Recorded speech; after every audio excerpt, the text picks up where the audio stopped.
Hello everyone. तो हम आज बात करने वाले हैं पवन सिंह जी और शिवानी सिंह का एक बहुत ही बेहतरीन लगन स्पेशल सॉन्ग के बारे में, जिसका पोस्टर आ चुका है और फुल वीडियो सॉन्ग का रिलीज डेट भी आ चुका है।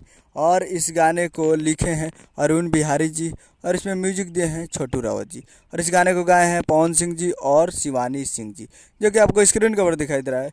जिस सॉन्ग का टाइटल रखा गया है परिछावन में, जिसका टाइटल है परिछावन में। और वीडियो में है पवन सिंह जी, क्वीन शालिनी जी एंड विक्की सिंह जी। तो बहुत ही बेहतरीन होने वाला है। और ये फुल वीडियो सॉन्ग को रिलीज़ किया जा रहा है। Full video song release in on 6 अप्रैल 2024 को सुबह 6:15 पे ये फुल वीडियो सॉन्ग को रिलीज़ किया जा रहा है। यानी 6 तारीख को सुबह 6:15 पे ये फुल वीडियो सॉन्ग को रिलीज़ किया जा रहा है। तो आप लोग तैयार रहिएगा। और वीडियो में है पवन सिंह जी और क्वीन शालिनी जी। तो बहुत ही बेहतरीन जोड़ी है और जब भी आता है ज़बरदस्त व्यू लाता है। तो आप लोग तैयार रहिएगा। Gananayak films Bhojpuri YouTube channel पे, Gananayak films Bhojpuri YouTube channel पे फुल वीडियो सॉन्ग के लिए तैयार रहेगा। उम्मीद करना वीडियो अच्छा लगा तो चैनल को सब्सक्राइब कर सकते हैं। किसी खचाई लाल यादव जो पवन सिंह जी का लेटेस्ट लाता है। मिलते हैं अगले वीडियो में। जय हिंद, जय भोजपुरी।